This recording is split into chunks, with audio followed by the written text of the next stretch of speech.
Welcome back, dear students and friends. Today we will discuss the chapter number 3. It is the plant kingdom. You know that in the previous chapter, chapter number 2, in the biological classification, we have learned regarding the different kind of a living organism which have been classified into different groups. According to a widely accepted model of classification, which was proposed by R.H. Whittaker, the living organisms can be classified into 5 kingdoms. First, kingdom Monera. Second, kingdom Protista. Third, kingdom Fungi. Fourth, kingdom Plantae. And the fifth, kingdom Animalia. We have learned regarding the kingdom Monera, Protista and the fungi in the chapter number 2. We have also learned the kingdom Plantae and the animal in the chapter number 2, but that is very brief. In this chapter, we will learn in detail the plant kingdom. What are the characteristics of a plant kingdom that we will learn in this. Okay. While classifying this, there are few precautions we have taken. Like, you know that cyanobacteria, which can also be called as blue-green algae. But actually it is not an algae. It is a bacteria. So we have categorized it into a kingdom Monera. Like you can see here, there are also certain other examples. Like fungi. Fungi is with a cell wall. And even the plant is also cell wall. But the fungal cell wall and the plant cell wall, they are different. So we have utilized the different tools to classify it. In this one, we have removed this cyanobacteria or the blue-green algae from plant kingdom. Even we have also removed the fungi. Fungi is not also a plant. And we have classified separately. That we have already learned. So here we are specifically learning regarding the plant kingdom. Okay. So let's start regarding the plant kingdom. If you see the plant kingdom consists of a different kind of a classes like algae. See here you can see a algae. The second one you can see a bryophytes. The third one it's called as a pteridophytes. The fourth one it's called as a gymnosperm.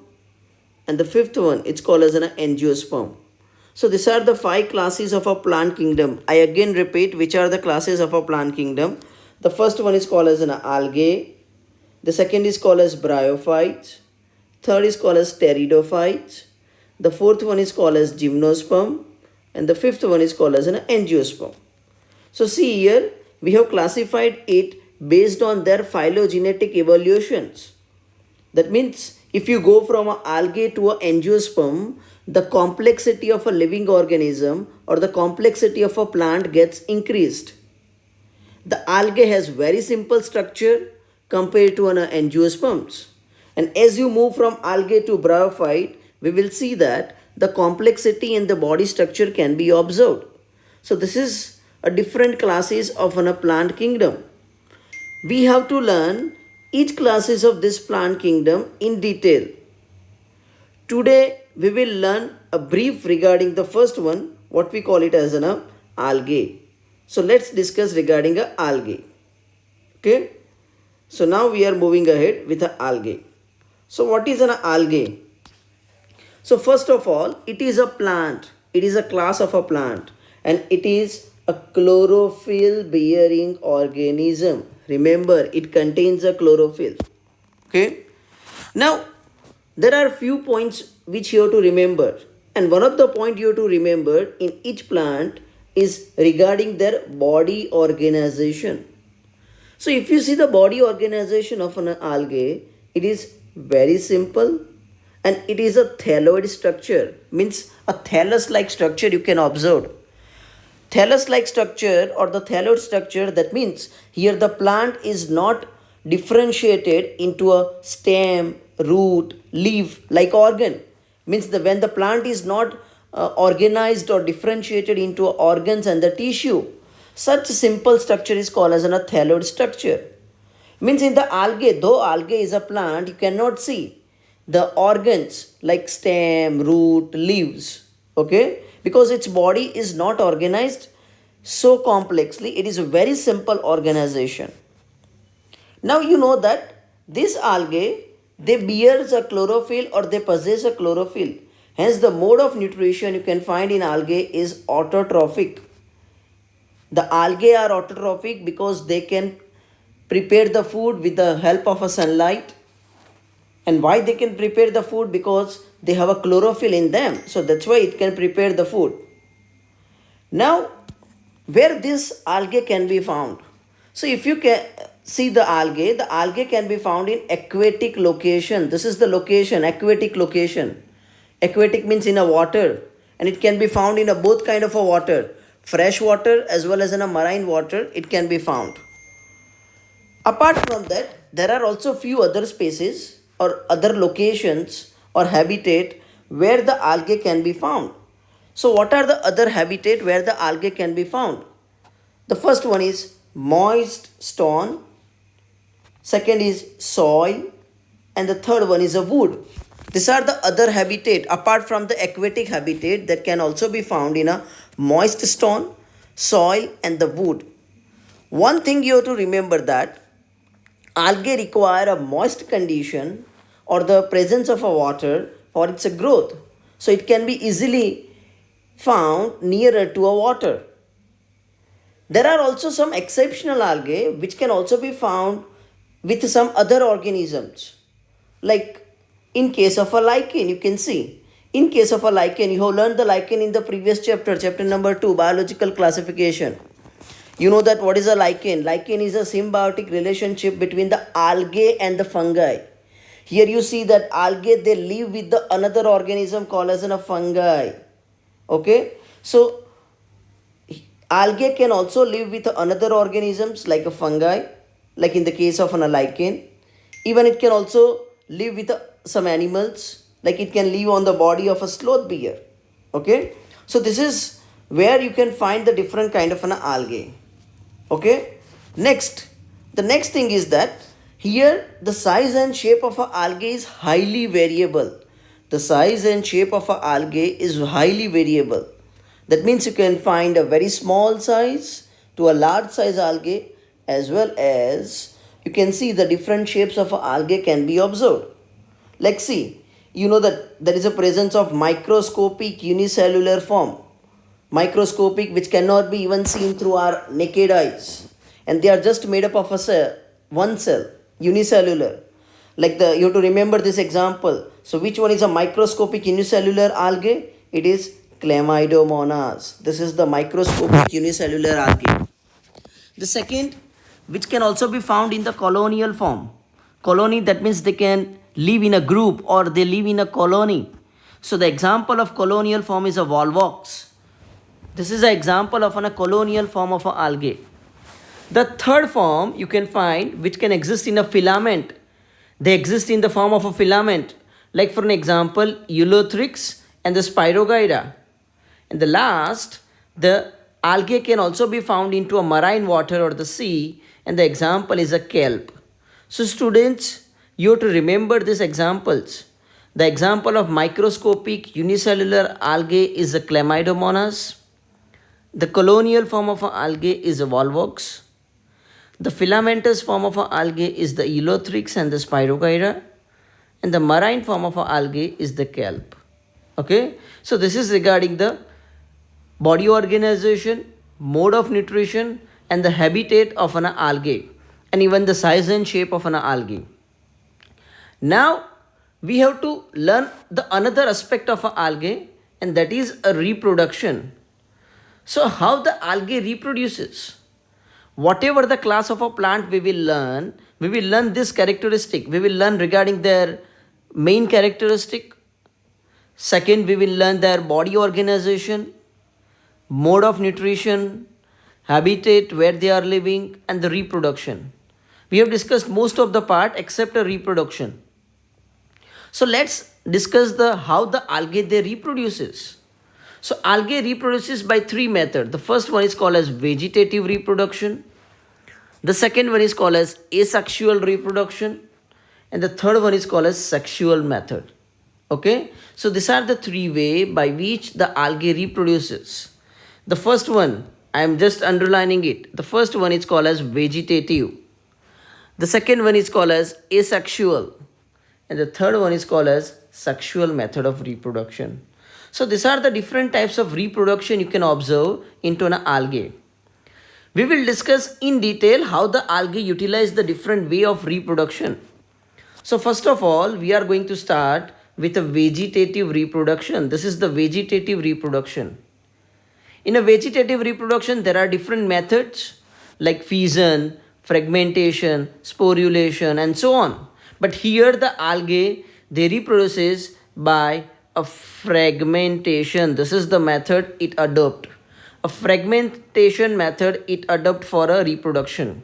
Means here the algae, it break down into a fragments, and each fragment that develops into a thallus or a body structure. Such kind of a vegetative reproduction you can find in algae. The second type of a reproduction you can find in the algae is the asexual method. This is the second method. In the asexual method of reproduction, they reproduces by formation of different types of spores. The different types of spores are going to be produced. And in the different types of the spore, the main kind of a spore that is going to be produced is the zoospore. You have to remember, this is the main kind of a spore which is going to be produced. It's called as a zoospore. If you learn regarding the characteristic of this zoospore, the zoospores are flagellated. Flagellated, that means they are the motile. And when this spore, it germinate, they generate a new plant, or that gives a rise to a new plant. So in the asexual reproduction method, the algae, they reproduces by a formation of a spore. And such kind of a spores, we are calling it as zoospore. That means the zoospore in the algae, they are the asexual spores, which are flagellated, and they give a rise to a new plant. The last method we will discussing is the sexual method of reproduction. Okay, how the sexual method of reproduction? I hope you know the basic of sexual method of reproduction. In the sexual method of reproduction, there is a fusion of two gametes. Two gametes are going to be fused. Usually the male and the female gametes, they fuse together in the sexual reproduction. But the gametes which are fused, which may be of similar or dissimilar in size. Few gametes are similar in size. The few gametes are the dissimilar in size, which may also be of flagellated or non-flagellated. That means motile and or non-motile respectively. So this is a kind of a reproduction you can see. We will discuss the sexual reproduction in detail. But before I start, or before I go to a next slide, I just repeat what are the three methods of sexual reproduction in algae. The first is vegetative method. Second is asexual method. The third one is sexual method. In vegetative method, the algae reproduces by fragmentation. In asexual method, it reproduces by formation of spore. And in sexual method, by the fusion of two gametes, it reproduces. Now you know that in the sexual method, the fusion of gamete takes place. But what are the different types of gametes are that we will discuss in the next slide. So let's go to a next slide. Okay. So here, if you see that in the algae, the sexual reproduction that occurs by the fusion of gametes. And there are two types of gametes are there. The first one is called as isogamous. This is the first kind of a gamete. Okay. And the second type of a gamete, it's called as an anisogamous. This is the second type of a gamete you can find in the algae. Isogamous, iso means the same. Okay. So here, both the gametes, male and the female gametes, are same or similar in appearance. That's why we are calling it as isogametes. In anisogamete, aniso means a different. Here the gametes are not similar in appearance. They are dissimilar. They are not same looking. They are different looking. So that's why we are calling it as anisogamous. So there are both kind of a gametes can be found. Isogamous and the anisogamous. In isogamous reproduction, both the gametes are same or similar, or all the gametes are similar in appearance. And in anisogamous, all the gametes are not similar, they are dissimilar. The isogamous reproduction, where both the gametes are same. The gametes may be either flagellated, means they possess a flagella, okay, or it may be a non-flagellated. The flagellated gametes are motile because they have a flagella and the flagella help in a locomotion. Whereas the non-flagellated, they are a non-motile, they don't have a flagella, and so that's why they are static, they cannot move. So the example of flagellated isogamous, flagellated that means they have a flagella, and isogamous means they have a same or similar appearance gametes. The example, such kind of a reproduction or sexual reproduction occurs in Chlamydomonas. Okay, and in case of non-flagellated isogamous, the reproduction occurs in the Spirogyra. Okay, so such kind of a reproduction that you can find over here. Now, in anisogamous, where the gametes are of different appearance, here such kind of reproduction you can find in Chlamydomonas, volvox, and the fucus. So these are the living algae where you can find the anisogamous.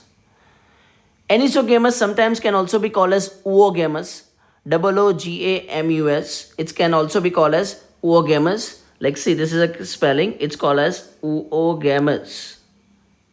Okay, and in oogamous, if you see that there are two types of a gamete. One is the male gamete and the second one is a female gamete.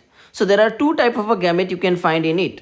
The first one is called as a male gamete and the second one is called as a female gamete. Now if you see this male gamete, usually remember the male gametes are smaller in size, whereas the female gametes are larger in size. The male gametes, they are non-motile, okay, they cannot move, but the female gamete, they can move. Okay, so such type of characteristic you can find in the oogamous where they are different one. Okay, so this kind of a sexual reproduction you can find into an algae. So that's all about the reproduction. There are three ways of reproduction in the algae: vegetative, asexual, and the sexual method. Now we will discuss what are the uses of this algae or the plant kingdom.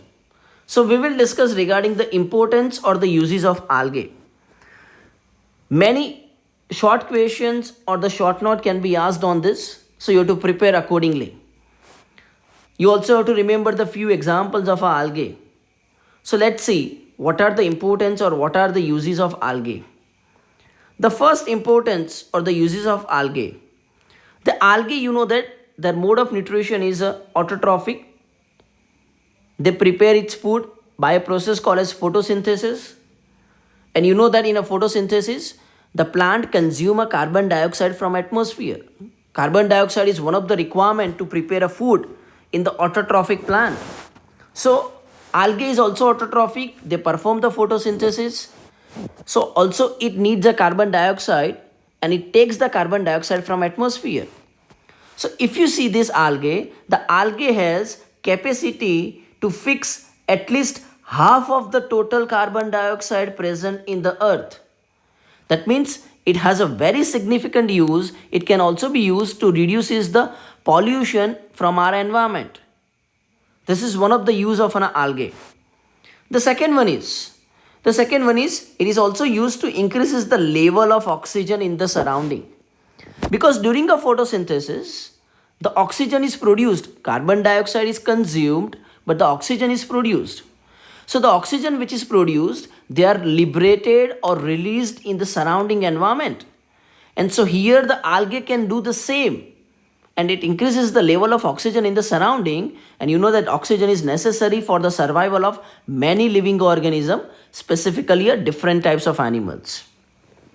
Next, third use of this algae is that they are the primary producers of energy rich compounds. Primary producers. They generate a food and it starts a food cycle. And they are the basis of food cycle. Many energy rich compounds can be produced by it. And even the algae itself can also be used as a food. Many are using this algae as a food. Like for an example, we are using the porphyria. You have to remember this algae can be used as a food. First is porphyria. Second is laminaria. And the third is sargassum. These are the three algae which can be used as a food. Okay, which algae can be used as a food? Porphyra, laminaria, and the sargassum. This can be used as a food. Next use is that certain marine brown and the red algae. Marine means those who can live in a sea. Brown and the red algae, they are the type of algae that we will discuss in the next session. The certain marine brown and the red algae, they produces the large amount of hydrocolloids. What is hydrocolloids? Hydrocolloids are the substances which can hold the water and they can swell. Okay, so the certain algae are such that they produces hydrocolloids. Like one of the example of the hydrocolloid is a algine. Algine is a hydrocolloid that is produced from a brown algae, and the second one is a carrageenan. It is again a hydrocolloid which is obtained from red algae. And this algine and the carrageenan, they are used commercially. Okay, so these are the 5 uses of algae. First, it can fix at least half of the carbon dioxide present in the earth, reduces the pollution, increases the level of oxygen, even it makes the purify the air. It is a primary producer, generates a different components and the chemicals which are necessary for the food cycle. Algae can be used as a food like porphyra, laminaria, and the sargassum, which can be consumed as a food. It generates a different hydrocolloids, like specifically marine brown and red algae generates a hydrochloroids like algine and carrageenan. Algine is produced by brown algae and the carrageenan is produced by red algae, which have lots of commercial uses. Now we are moving to our next slide. What are the other uses? The other product of this algae, one of the other product of the algae is the agar. Agar is also one of the products. See here, the agar is one of the product. And where this agar that is obtained, the agar is obtained from the algae. I am giving you the name of algae from which it is obtained. It is obtained from the algae called as Gelidium, and the second one is Gracilaria.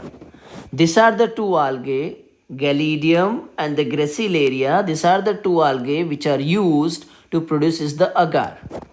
And what is the use of this agar? The agar can be used to grow microbes. It is serving as a medium to grow a microbe. This is one use. And the second, you know that ice creams and jellies, they become a stiff and solidify. How they become a solidify? They are solidified with the use of agar. That means the agar can also be used in the preparation of ice creams and the jellies. That makes the ice cream and the jellies solid.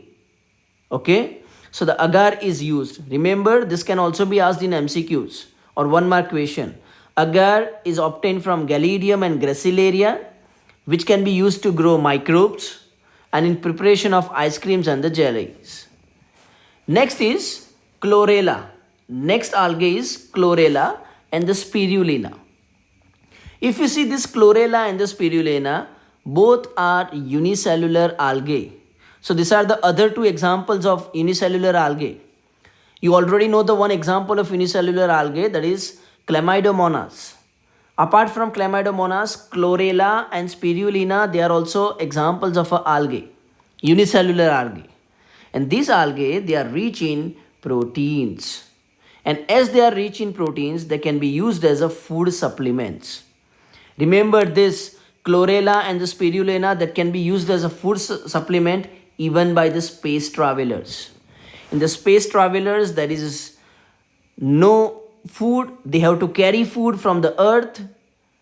They have a limited space in the shuttle and they have to live over there for a number of time period. So they want to keep a minimum food, but they fulfill the requirements, and this chlorella and the spirulina can be used as a food by the space travelers. So these all are the uses of algae. Okay, and these algae can be divided into 3 classes like chlorophyceae, phaeophyceae, and the rhodophyceae. We will discuss these 3 classes of the algae in the next session. So today we have learned general introduction of algae, like what is their main characteristic. They are the chlorophyll bearing a plant. What is their body organization? It is very simple and thalloid structure. It's the body doesn't divide it into organs like root, stem, leaf. Habitat, usually it's found nearer to water, it's aquatic. Sometimes it also found with some other organisms. Next, if you see the mode of nutrition, then it is autotrophic. We also discussed the few examples and the type of different reproduction. And in the last, we also discussed the importance and the uses of algae. Now, the different types of algae or the different classes of algae we will discuss in the next session. So students, keep learning, keep watching, like and subscribe this channel. Thank you for watching.